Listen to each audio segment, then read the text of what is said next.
Paz do Senhor, igreja. Amém. Tá fraco. Eu sei que você talvez não tenha tomado café, mas dá para melhorar esse amém aí, né? A paz do Senhor, igreja. Amém. Isso aí. O livro de aos Romanos 12 diz para nós servirmos ao Senhor fervorosamente, com alegria, com prazer, com satisfação, entregar a Ele o que lhe é devido, como já cantamos, a honra, a glória e o louvor, pois Ele nos salvou. Ele perdoou os nossos pecados e nos reconciliou com Ele. Estávamos em trevas, mas hoje estamos na luz. Jesus disse: eu sou a luz deste mundo. Aquele que me segue não andará em trevas, mas terá a luz da vida. Portanto, em Jesus nós temos luz que traz vida.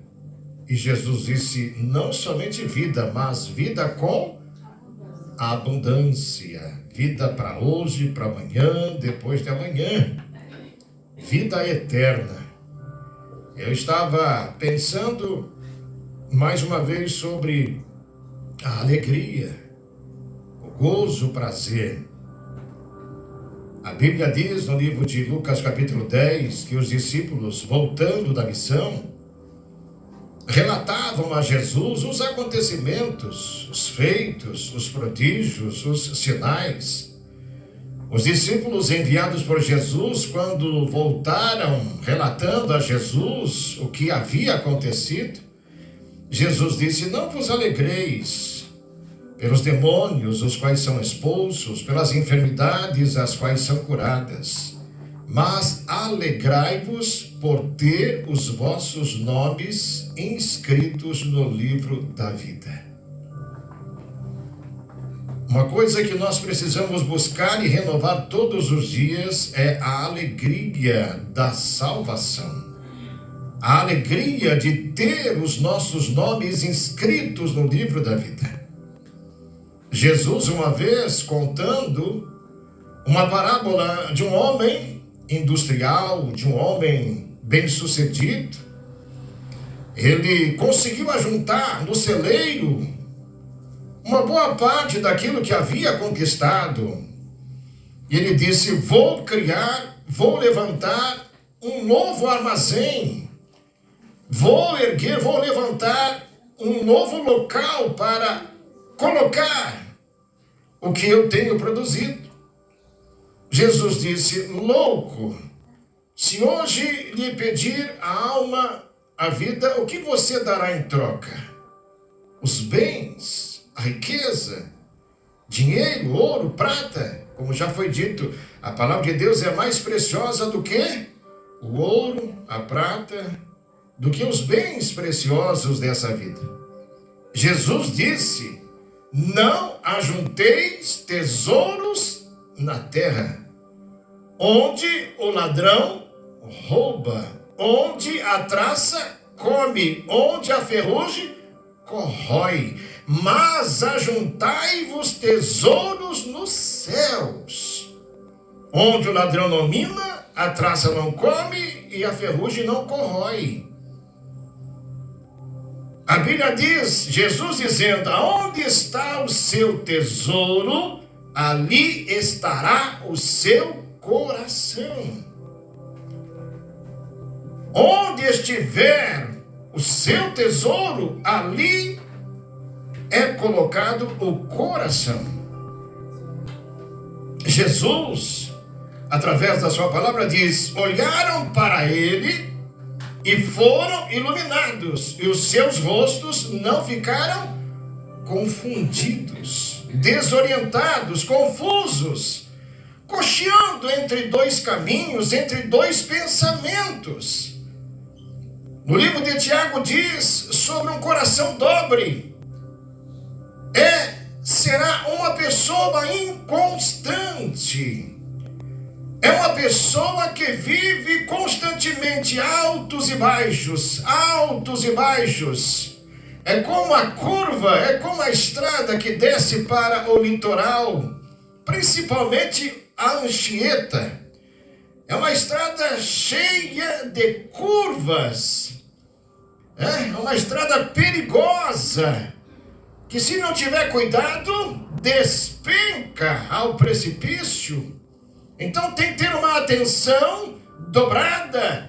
Hoje nós temos a Imigrantes, que é uma estrada ótima para conduzir o seu carro, mas a Anchieta é uma estrada difícil, principalmente para descer. Se o breque não estiver bem, vai descer sem freio e vai se matar. Então a pessoa que não tem estabilidade espiritual é uma pessoa inconstante. É uma pessoa que vive vacilando, cocheando entre dois caminhos.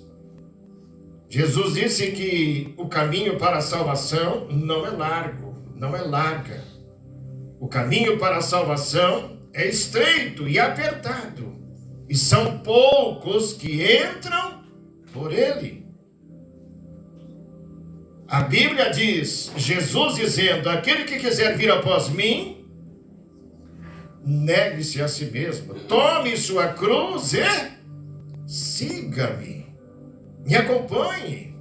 Jesus, uma certa vez, disse aos seus discípulos, o Filho do Homem não tem onde reclinar a sua cabeça. As raposas têm os seus covis, os animais têm os seus ninhos, mas o Filho do Homem não tem onde reclinar a sua cabeça. Deseja me seguir? Ande por fé e não por vista. E a Bíblia diz que sem fé é impossível agradar a Deus, porque todos que o buscar precisa crer, acreditar que Ele é galardoador. Ele tem, Ele traz, Ele dá retorno, Ele responde a oração, cujo coração é quebrantado, cujo espírito está contrito. Jesus é o caminho, a verdade e a vida, e ninguém vem ao Pai senão por Ele. Jesus é a porta que se abriu, e ela está aberta, e quem entrar por ela será salvo. Entrará, sairá e será alimentado, provido, terá dele provisão, recompensa pelo trabalho, pelo esforço, pela dedicação, pela renúncia em servi-lo, em colocá-lo em primeiro lugar na sua vida. Quem não deseja as coisas? Quem não deseja ter as coisas? Mas para tê-las de forma abençoada, é necessário obedecer o que Jesus estabeleceu. Qual foi? Buscar em primeiro lugar o reino de Deus e a sua justiça. E as demais coisas vos serão acrescentadas. Aonde está o seu coração, ali está o seu tesouro. Jesus é a vida que eu preciso. Jesus é a vida que precisamos. Sem Ele, não existe vida. Simplesmente vegetamos. Portanto, mais uma manhã de nós lembrarmos do sacrifício de Jesus, trazer em memória. Na verdade, nós jamais deveríamos esquecer o sacrifício que Ele fez por nós. Mas nós temos um dia para comer do pão e beber do cálice do Senhor em memória dele. O pão que simboliza a sua carne e o suco de uva que simboliza o seu sangue. Nós temos uma vez por mês para se reunir, para comer em comunhão com os céus e com a terra.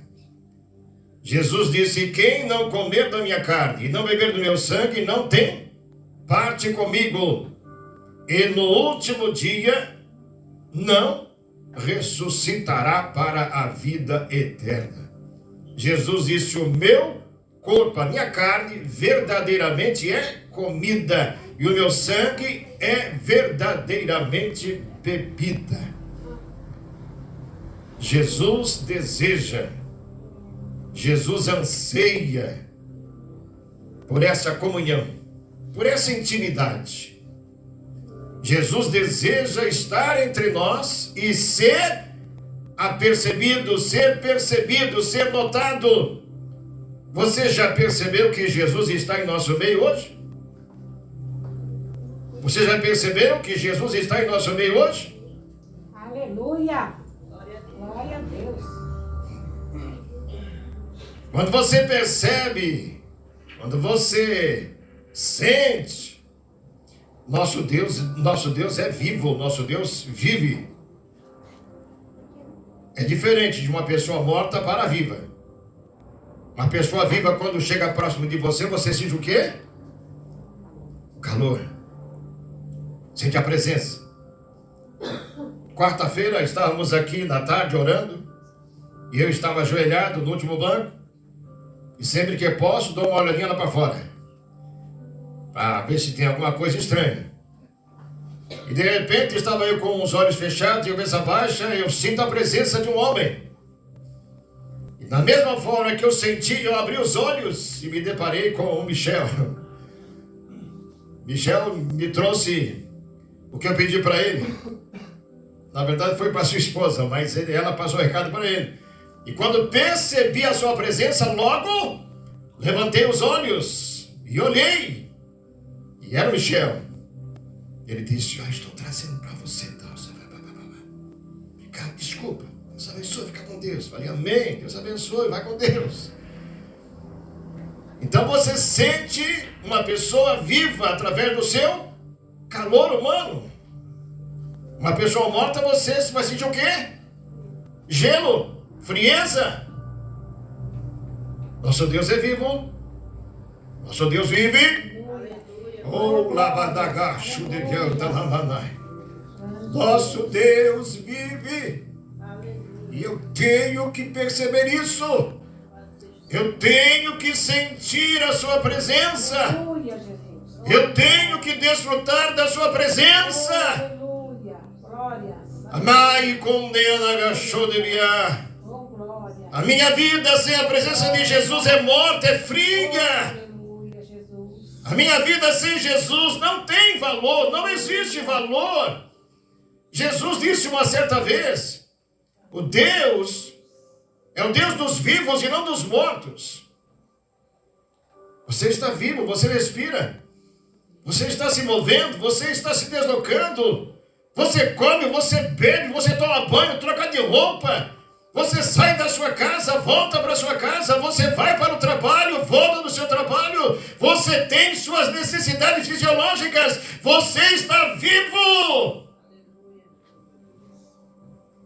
Existe uma luta, existe uma guerra, existe uma batalha da carne com o espírito, do espírito para com a carne, e um se opõe ao outro para que não faça aquilo que deseja. Quem está prevalecendo na minha vida? É a carne ou o espírito? É o espírito ou é a carne? Porque Deus é espírito. Diz a palavra no livro de Romanos 8, Deus é espírito e não carne. Para adorar e sentir a sua presença, eu tenho que ser espiritual. Se eu sou espiritual, tenho que viver como espiritual. Agora, se eu sou carnal, eu vou viver como carnal. E quem está na carne não agrada a Deus. Porque se você pegar Gálatas 5:16 em diante, você vai ver as obras da carne, as quais são. E são inúmeras. E são várias. Mas quem está em espírito, no espírito, vai produzir o fruto do espírito. Quem gosta aqui de mexerica? Você descasca ela e vai chupando gomo por gomo. Tem pessoas que descascam laranja como se fosse uma mexerica e chupa ela de gomo em gomo. O Espírito Santo é a mesma coisa. É como se fosse uma fruta mexerica que você descasca e vai desfrutando gomo a gomo. É um fruto que se divide em vários gomos. E o primeiro gomo, qual é? Gálatas 5:22. Põe na tela aí, varão, por favor. Qual é o primeiro gomo que você tem que desfrutar? Tem que degustar. Qual é o primeiro fruto? O amor.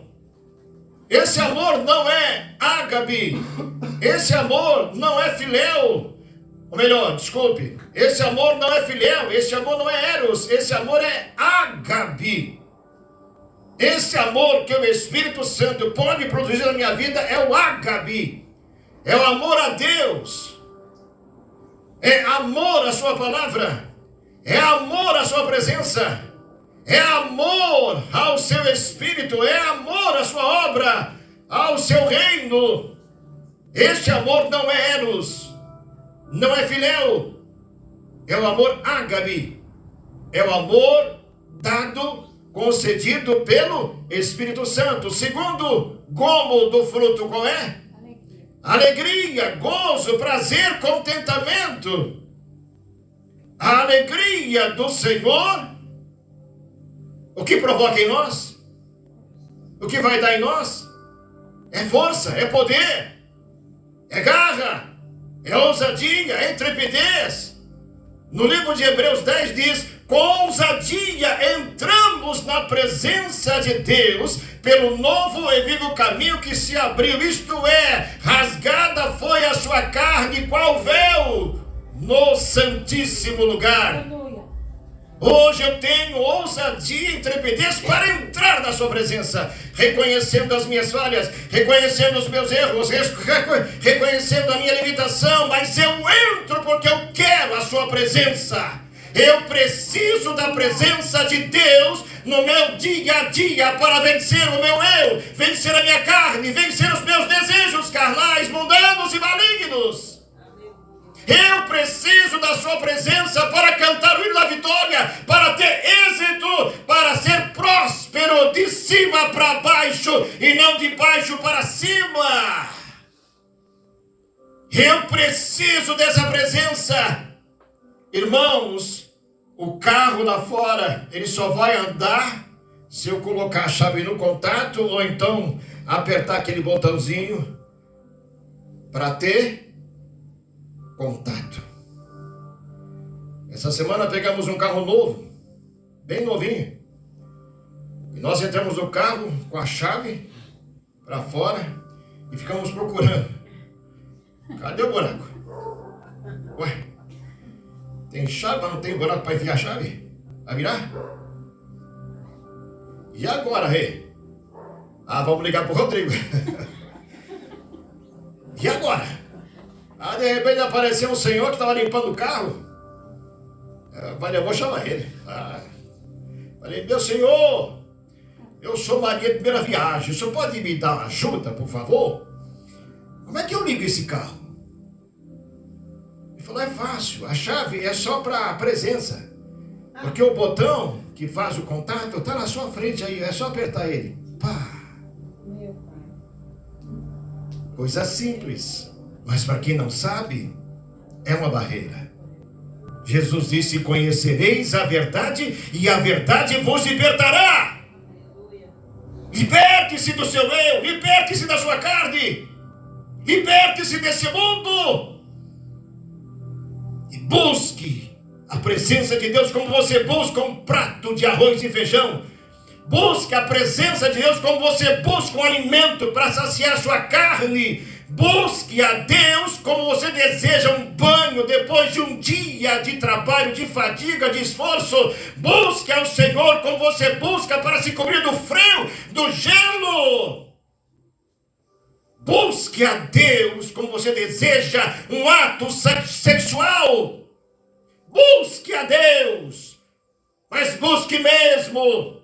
Não fale da boca para fora, mas do coração para fora, porque a boca revela o que está no meu coração. Quem não deseja um prato de comida? Principalmente quando está com fome. Ontem a minha esposa fez um manjar dos deuses. E quando você senta para comer, você... Nossa, eu vou repetir, não tem como comer uma vez só, vou repetir. E repetir, irmãos, essa comida me sustentou para o dia todo. Foi tão abençoado que eu não jantei. O almoço me sustentou para o dia todo. Ainda não comi nada desde ontem. Assim é a comida que vem dos céus. Assim é a presença de Deus. Te dá sustento, te dá sustentação, te dá força, te dá poder, te dá garra, te dá entusiasmo, te dá alegria, te dá gozo. Te dá vida e vida com abundância. Busque a Deus como você busca as coisas materiais deste mundo. Você está aí pagando um preço pelas coisas deste mundo. Pague um preço pelas coisas de Deus. Porque Deus vai agir no mundo físico, no mundo material. Tem muita gente que está assim, ó.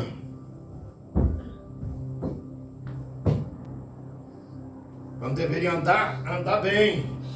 Andar assim, ó. Tem gente que está perdendo mais para um lado do que para o outro. Está caindo e não está percebendo. Está caindo e não está notando. Deus nos criou para sermos eretos. Deus nos criou para andar de cabeça erguida. Deus nos criou para olhar para cima. Porque é do alto que vem o meu, o seu, o nosso socorro, diz o Senhor. Muitos estão buscando as coisas para solucionar o seu problema. Mas é um poço sem fim. É um poço que não tem fim. Mas Deus, Ele tem um tempo certo para todas as coisas. Já vou encerrar. Nós vamos, nesse mês de junho, começar um propósito, jejum, oração, palavra e louvor. Nós temos um tema que está no livro de Hebreus, capítulo 4, versículo 16. Abra sua Bíblia, então, o varão vai colocar na tela e nós vamos ler essa passagem. Daqui a pouquinho a nossa irmã vai ter que trabalhar e nós não desejamos que ela saia daqui sem tomar a ceia. Amém? Olha aí. Não é Efésios, é Hebreus. Desculpe. Hebreus 4,16. O que diz? Assim, aproximemo-nos do trono da graça com toda a confiança, a fim de recebermos misericórdia e encontrarmos graça, que nos ajude no momento da necessidade. Mais uma vez. Assim, aproximemo-nos do trono da graça com toda a confiança, a fim de recebermos misericórdia e encontrarmos graça, que nos ajudará no momento da necessidade.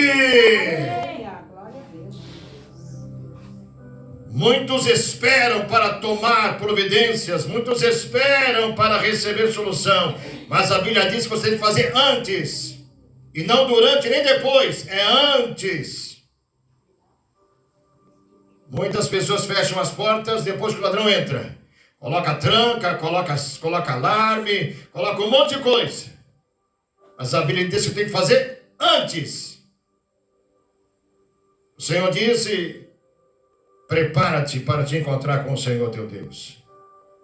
Não é quando Ele vier que você vai se preparar. É antes dele vier. Antes que Ele venha, se prepare em nome de Jesus. Então, esse será o tema. Nós vamos ter maravilhosas mensagens neste mês de junho, no programa Cristo Real, 10 horas, e no culto presencial, às 19 horas. Amém, igreja? Amém. Em nome de Jesus. Amém. Eu tenho vida. Eu tenho vida. Amém. Oh, glória a Deus. Jesus disse, onde houver duas ou mais pessoas em meu nome, ali eu estou. Eu não vejo com os meus olhos carnais, mas eu sinto que o Senhor está entre nós. Quando começamos aqui a louvar o Senhor, nossa, encheu. E dá vontade de dançar, dá vontade de correr, dá vontade de pular, dá vontade de dar vazão, dá vontade de extravasar. Nossa carne não precisa muito não, basta só uma faísca de Deus. A gente se derrete, se quebra, a gente cai, vai pro chão, mas é melhor essa faísca do que nada.